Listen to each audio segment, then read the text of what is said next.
Então, o que eu pensei da DR, né, tipo assim, as pessoas às vezes já acham que conversar, dialogar, que é algo que sempre terapeuta de casal, todo mundo que trabalha com casal, ou relacionamentos em geral, fala sobre diálogo, né? Que é pra expressar pro outro aquilo que você tá sentindo, falar sobre a situação, né? Mas às vezes, dialogar repetidamente sobre as mesmas coisas acaba sendo um mecanismo de desfocar, na verdade, das atitudes que realmente iriam mudar, né, aquela situação. Então você fica discutindo eternamente sobre as coisas, você tá achando que tá resolvendo, mas na verdade você tá dando foco muitas vezes nessa discussão para comportamentos errados que o outro faz, a reflexão aí fica um movimento que quase não é feito, né? O que eu tô fazendo, porque essa situação continua se perpetuando assim, e aí a DR acaba atrapalhando, né? Muito. É o olhar externo, né? Sim. Sempre é aquilo que o outro deve fazer e eu nunca, né? Sim. Esse olhar externo, ao invés do olhar interno, que é o que promove mudança, mais ou menos isso, né? Se você reparar, a maioria das vezes que a gente vai para uma DR, a gente tá focado no comportamento do outro, e não no nosso próprio comportamento. Isso já é em si, já é inútil, assim, estéril mesmo, né? Porque numa relação, se algo tá dando errado, provavelmente os dois estão contribuindo com aquilo, né? É, 50%, 50%, né? É. Olá, pessoal, bem-vindos aí a mais um vídeo do Terapia Além dos Muros. Estou aqui hoje num parque de exposições aqui da cidade com a psicóloga Fabiana Dias e hoje a gente vai falar sobre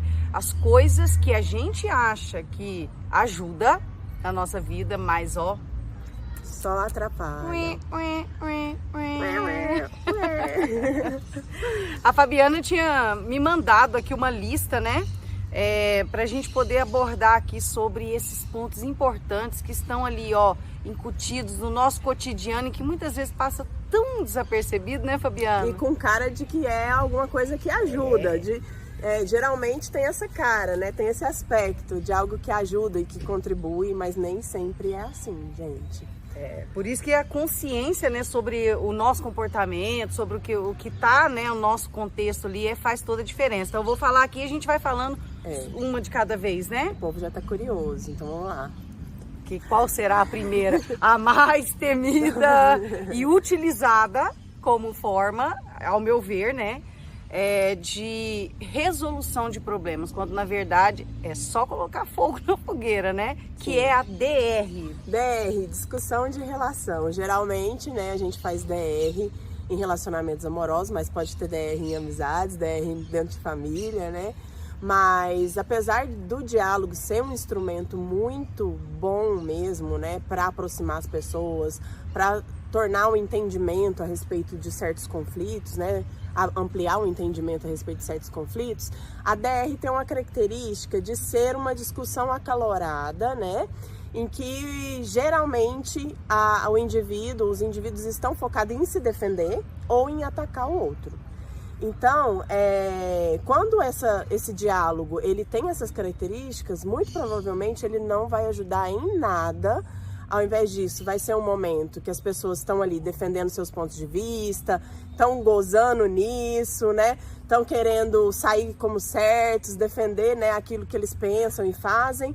E só nisso aí já dá aquela sensação, nossa, estamos resolvendo, mas provavelmente, se essa DR se repete com os mesmos elementos, os mesmos temas, isso tá só atrapalhando vocês. Vocês não estão tomando atitudes em relação a essa situação. Vocês estão só discutindo, só vivenciando aquela discussão como se aquilo já fosse resolução. Mas, na verdade, quando a gente tem um problema de relacionamento, as atitudes falam mais do que as palavras, né?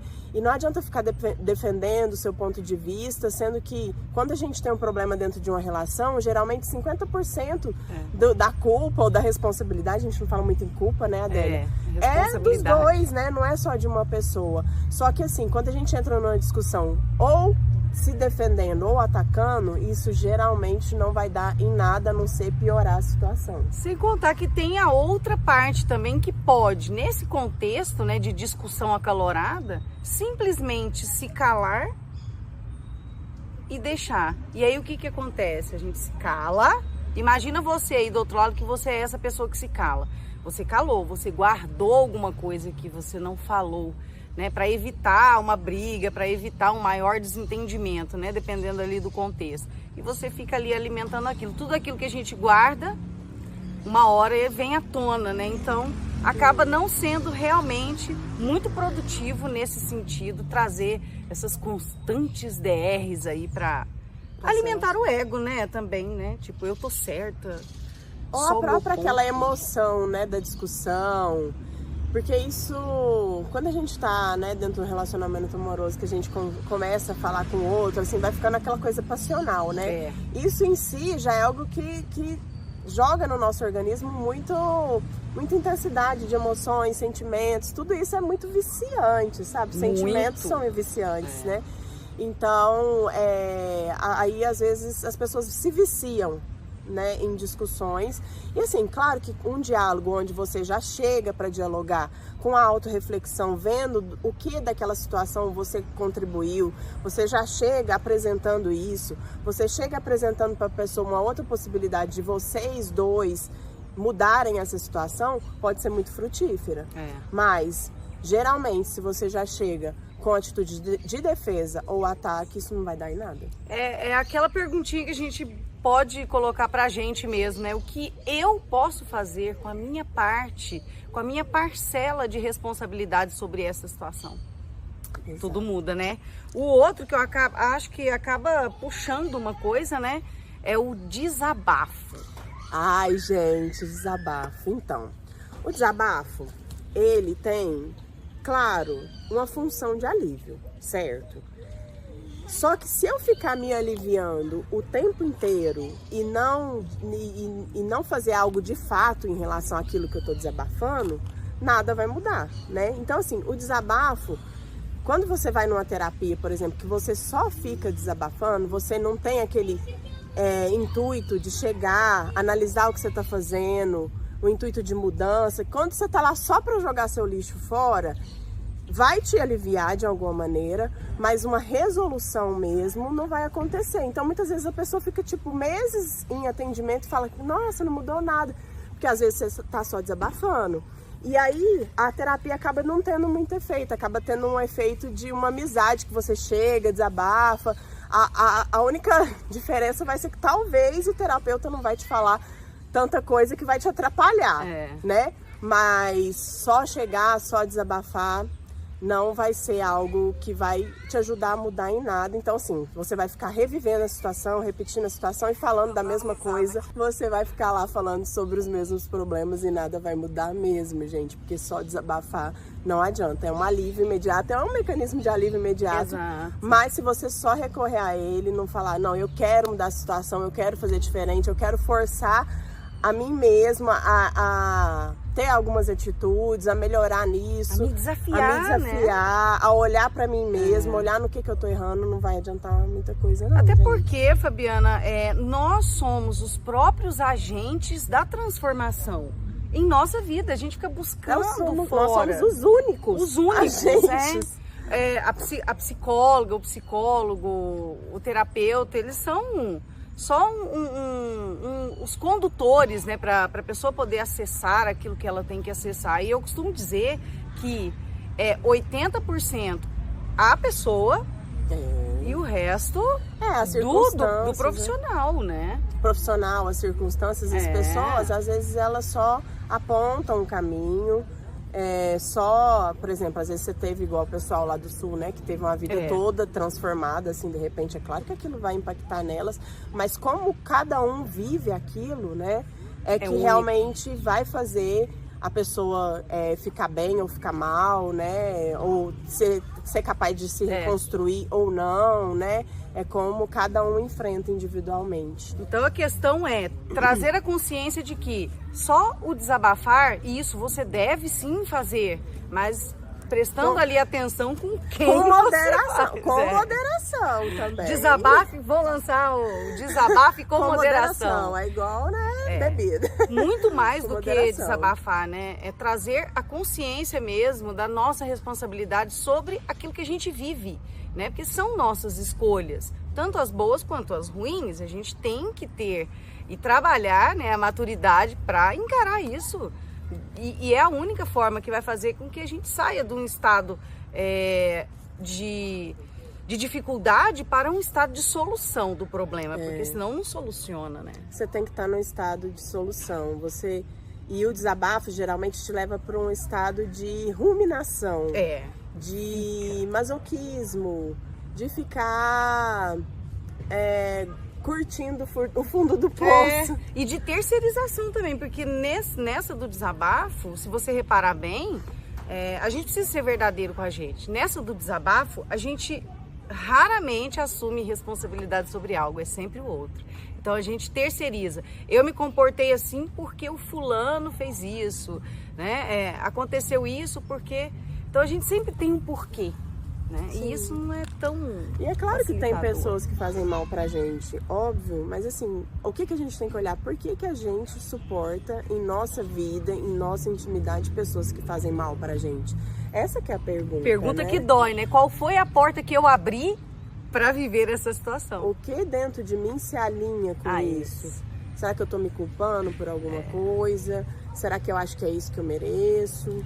Então é isso, né? Claro que tem pessoas que fazem mal pra gente, mas a gente ficar só se queixando delas sem olhar o que de nós se liga a elas, não vai adiantar nada. Entra num vitimismo também, né? E dentro, e nessa estação aí, sabe, radinho? Nessa estação de vitimismo, esquece. Esquece porque a gente não consegue ser agente de clareza das nossas situações e muito menos de transformação, né? O próximo é esperança. Olha o futuro aí, hein? Então, esperança parece ser um sentimento, uma atitude tão positiva, né? E realmente é, né? Quando a gente tá em certas situações, né, muito insalubres, é a única coisa que resta muitas vezes, né? Mas tem situações que a esperança vai jogar contra a gente. Principalmente quando a gente está dentro de uma situação que a gente pode sair, né, que tem essa possibilidade da gente sair, e por uma esperança a gente fica ligado a ela, por uma esperança a gente se prende a ela. Então aí a esperança acaba sendo muito negativa, porque às vezes a pessoa fica anos agarrada numa esperança que a mantém em uma situação muito tóxica, muito perturbadora, que destrói ela, muito autodestrutiva.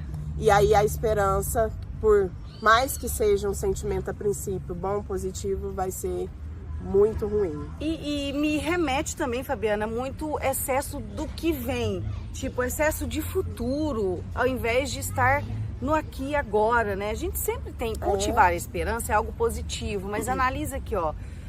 Se a gente fica sempre, temos um relacionamento, vamos voltar para o relacionamento, que a gente fica muito mais fácil da gente compreender e desenhar na cabecinha, né? A gente tem a esperança que o outro mude. Quando? Lá na frente?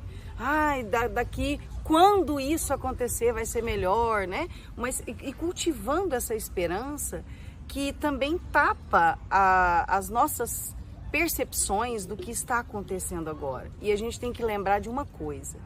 O outro é o outro, ele tem o tempo dele, ele tem o processo evolutivo dele, ele tem o contexto dele, que é único, pessoal e intransferível. Então, quando a gente deposita essa esperança em excesso, a gente também está pressionando alguém que não está ainda pronto, maduro para ter um comportamento, uma mentalidade, um comportamento conforme a gente queira, entende? Sim, né? E então, aí assim, acaba essa esperança oprimindo o outro também, porque joga sobre o outro uma expectativa grande demais, né, que o outro não pode suportar. E isso é muito comum, né, em relacionamentos abusivos, em relacionamentos tóxicos, a esperança de que uma situação que no princípio do relacionamento parecia ser muito boa, muito gostosa, retornar, de que as coisas se tornem diferentes, né? Mas geralmente quando essa esperança está pautada só na mudança também, de novo, do outro, quando a sua esperança está sobre o outro, você não tem controle nenhum sobre isso, você não tem o que fazer sobre isso, então isso só vai ficar te anestesiando também, né? Porque visualizar essa situação diferente parece que dá um gozo, né? Parece que dá um alívio, uma paz. Mas não é a realidade. Mas não é a realidade, é ilusória, né? É ilusória. A realidade é o que está se expressando no contexto cotidiano que a gente vive, né? Tem até uma formiguinha andando aqui. Outra coisa que a gente fica com esperança, às vezes, das coisas se resolverem magicamente. Vai descer uma luz.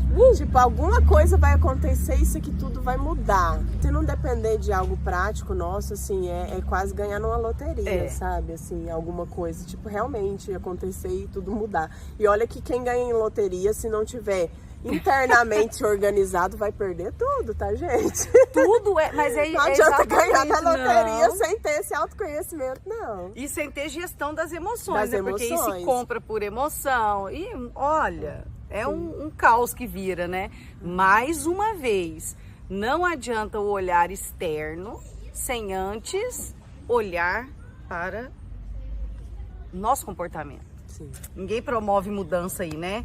Ó, esse aqui também é muito, muito, muito falado e numa postura de eu não quero mais isso pra mim. Só que num lugar de dor, que é o se fechar ao outro até ter autoestima. Sim. Olha, Fabiana, eu vou falar uma coisa. Tudo flui da autoestima. Tô errada? Não, tudo flui da autoestima. Tudo flui da autoestima. Só que a autoestima, ela não é autogerada. Olha que interessante. A autoestima é o sentimento, né, que a gente tem em relação a nós mesmos, né? É o gosto por nós mesmos. Mas isso não é autogerado. Nós somos seres sociais e a gente só desenvolve a autoestima dentro de relações.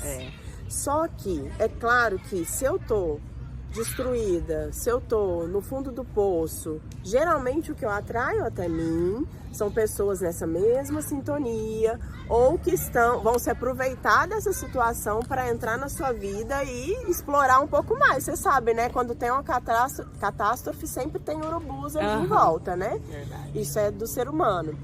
E, o que eu preciso avaliar vão chegar sim, tipo abutres, né? Quando você não tá com a autoestima boa, mas dessas pessoas, realmente é melhor você ficar longe. Se afastar. Se afastar.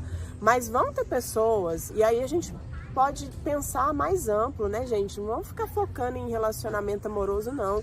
Os relacionamentos todos nossos, eles são amorosos, né? Assim, Todos. com a família, com amigos. Tem relacionamentos com amigos que são extremamente positivos e libertadores em relação a dores emocionais, né? Então a gente precisa dar foco para essas outras relações também. E vai ter ao seu redor pessoas que se sintonizam com você de forma positiva. E como que eu vou saber isso? A pessoa me espelha positivamente, a pessoa me joga para cima, a pessoa me valoriza, a pessoa me respeita, a pessoa quer ver eu crescer. Então tudo isso é sinal de que é uma pessoa que você tem que ficar perto, né? E que vai te ajudar a estabelecer e desenvolver essa autoestima mais fortificada. Então, assim, não tem jeito. É claro que tem coisas assim que você pode trabalhar essa questão da sua autoimagem, você pode se desenvolver na sua autoimagem, você pode desenvolver a autoaceitação do seu corpo, por exemplo, do seu jeito de ser. Mas geralmente a gente faz isso quando tem um outro que nos olha com um olhar de amor e de aceitação. É muito difícil você gerar isso internamente, sozinho, sem precisar de ninguém para te espelhar. Cara, você tem muito potencial, você fala muito bem, você é uma pessoa de muita presença. A pessoa que está ao seu redor vai te espelhando e você vai introjetando aquilo, falando, nossa, é mesmo, eu tenho isso aqui de bom, eu tenho aquilo outro de bom. As pessoas são espelhos, né, também. Sim. Né? Então, assim, se fechar até ter uma autoestima, não vai resolver, vai te atrapalhar, porque você vai precisar de um outro positivo te espelhando para você ter autoestima. Você vai precisar de relacionamentos saudáveis para reparar esses relacionamentos que te destruíram.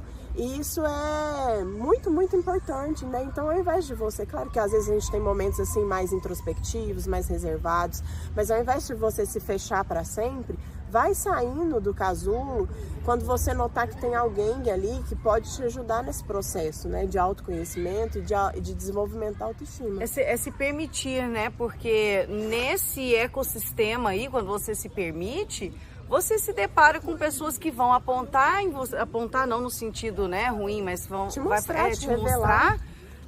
Vai muito além, algo que você pode, né, trabalhar e desenvolver a sua autoestima, que é o reconhecimento das suas emoções, né? Porque, e vasculhar o porquê você se sente inferior, né? O porquê você tá se fechando, ou o contrário também, porque você tá se abrindo. Tudo é identificar de onde vem isso. E a autoestima não é só você saber as coisas boas. Às Às vezes você tem um outro amoroso, respeitoso do seu lado, que te mostra coisas que você tem que melhorar e que você não tá bem ainda, né? Só que a maneira com que a pessoa fala não é de ataque, é de acolhimento. E isso ajuda muito a falar, mesmo eu sendo desse jeito, mesmo eu tendo essa falha, esse outro ainda quer estar do meu lado, esse outro ainda quer estar perto de mim. Isso fortifica demais a sua autoestima, porque você sabe que o outro suporta o seu pior, né? Esse outro que te espelha com acolhimento. Isso ajuda muito, não é só os pontos positivos. Mas é claro que se você tiver alguém que vai apontar seus defeitos, sua falha de maneira atacando, de maneira com a crítica ferrenha, com a crítica destrutiva, é claro que você vai se afundar mais, né? Então, assim, claro, você tem que selecionar quem são essas pessoas que você tem por perto. Mas não tem como você se fechar no casulo e ter uma autoestima para depois sair para o mundo. E não tem como também mudar, né, Fabiana? Transcender, melhorar, crescer sem olhar para a nossa pior parte, para aquilo que a gente ainda não está muito legal, né? Não tem outro. Tem que descer lá no subsolo. No subsolo. E no subsolo, do fundo do poço, ainda tem mais um porãozinho lá que é para dar uma olhada. Aí quando você pensa que levantou um pouquinho para tomar um ar, vem de novo, né? Tudo isso para fortalecer. A gente não consegue crescer sem olhar para isso, né? Então é trazer responsabilidade sobre isso. Fugir das angústias, que é onde entra isso, né? Anestesiar, né?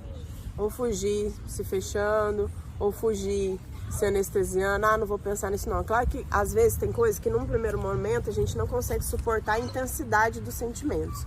E aí às vezes a gente vai fugir de alguma forma, né? Pode ser, né, através de vícios, pode ser através de não pensar naquilo, pode ser através de uma positividade tóxica, de não, vai tudo ficar bem, não, vai dar tudo certo, vai não sei o quê. A gente pode ficar se anestesiando por um tempo, mas enquanto a gente não olhar para aquela situação, encarar aquela situação, pensar, sofrer aquela situação, às vezes a gente perdeu alguém, vamos falar de um luto, por exemplo, que às vezes é muito difícil. A princípio você vai se anestesiar, por exemplo. Não todos, óbvio, mas tem gente que precisa de uma medicação, alguma coisa, ok. Anestesiou um tempo, mas vai chegar uma hora que você vai precisar mexer nas coisas daquela pessoa, que você vai precisar lembrar daquela situação, que você vai precisar chorar aquela perda, que você vai ficar mal, que você vai ficar pensando nos momentos que você não vai ter mais com aquela pessoa. Isso é necessário. É o reconhecimento do que dói, é o reconhecimento da dor. Enquanto você não fizer esse processo de entrar em contato com o luto vai ficar enclausurado dentro de você, fazendo uma força de angústia que pode te deprimir, que pode te fazer estagnar na vida. Então, assim, você precisa ir vivendo ele para que ele vá saindo de você, extravasando, você vai dando conta daquilo que o da pessoa fica em você, o que da pessoa, às vezes, você vai ter que pensar sem ela agora, né, e continuar. Então é muito importante entrar em contato com essa angústia. Então nem sempre, não vamos pensar nisso não. Às vezes isso funciona, assim, quando a pessoa tá quase sucumbindo, mas depois vamos pensar nisso. É olhar mesmo pro que dói. E nesse sentido, tomar muito, muito cuidado, né, com a positividade tóxica, que era o último aqui, né, que a gente listou. Nesse sentido que a Fabiana acabou de dizer, é colocar um véu mesmo e fingir que não acontece, que não está passando, né? Não vamos pensar isso, e tomar muito cuidado, gente, com as coisas que a gente assiste, com os conteúdos, eu gosto de falar de insumos energéticos que a gente consome no dia a dia, seja pelas redes sociais, pela televisão, por todos os canais de informação, com essa positividade tóxica em que a gente tem que parecer, né, ou construir uma imagem muito forte e que não é vulnerável em momento algum. Isso acaba com a saúde integral. Aquela pessoa imbatível, né? Que dá conta de tudo. Isso aí é muito, muito tóxico. Geralmente, né, vira um sintoma de algum transtorno mental, né? A somatização vem também. Psicológico, somatizações, né? Porque, assim, é muito importante quando você está mal, você ficar mal. Essencial. Você ficar em posição fetal, chorar ao som de Marília Mendonça, até gente. desidratar. Não não é? Até desidratar. Você vai chorar, você vai criar um momento aí pra você vai chorar até desidratar. E depois você levanta, né? Agora tem pessoas que vão, aconteceu alguma coisa muito ruim, ela tá lá, seguindo a vida dela do mesmo jeito, às vezes até aumenta o ritmo, faz mais coisa. E não sente, né? E não para. E não... São distrações, né, Fabiana? Aí sai, vai pra balada ou arruma mais trabalho, que é para poder encobrir aquela dor e aquilo tá lá gritando. Olha pra mim, se você me reconhecer, a gente tira mais uma camada para poder viver a vida com um pouco mais de equilíbrio, harmonia, saúde, né? Então, assim, toma muito cuidado com essa positividade tóxica e com o palco da vida dos outros. Presta atenção, não se compara mais com a vida dos outros, porque o que você vê da vida dos outros é o palco, os bastidores. É, sim. E essa coisa de comparação, tem gente que tem necessidade de comparação porque é uma pessoa muito competitiva. Geralmente, pessoas competitivas têm muito isso, de se comparar. Então, gente, canaliza isso para um esporte, canaliza isso para uma coisa que você tem que se desafiar cada vez mais, porque senão você vai ficar nessa de gastar a sua necessidade em coisas inúteis, de novo, né? Que é comparando com a vida de outra pessoa. É claro que você tem que comparar você com você há um tempo atrás.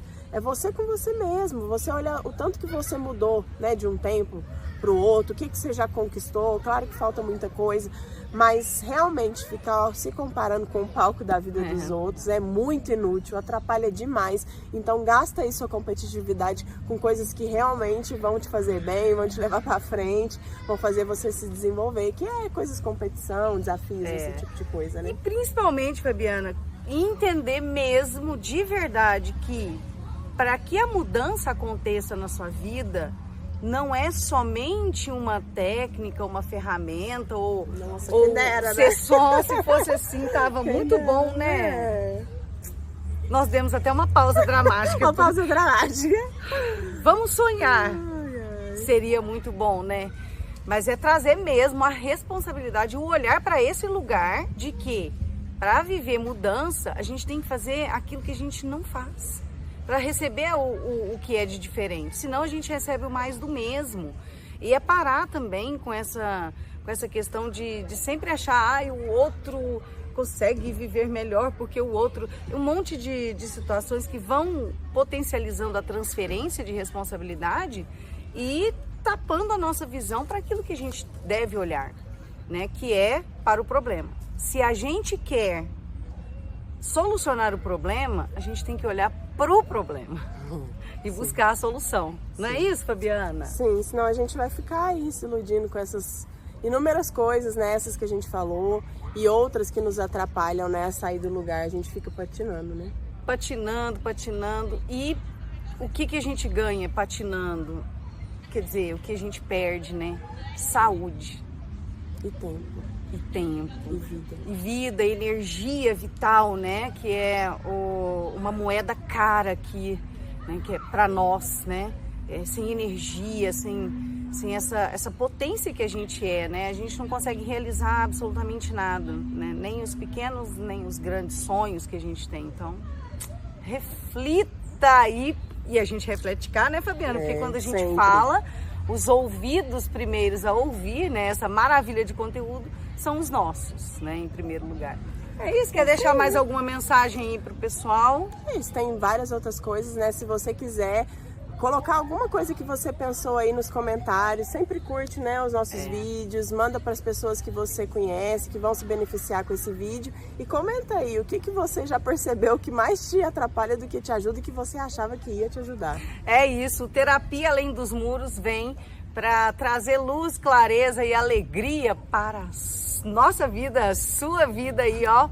Um beijo no coração, obrigada, Fabiana, por mais essa sessão de pura luz e conhecimento. Beijo, até o próximo!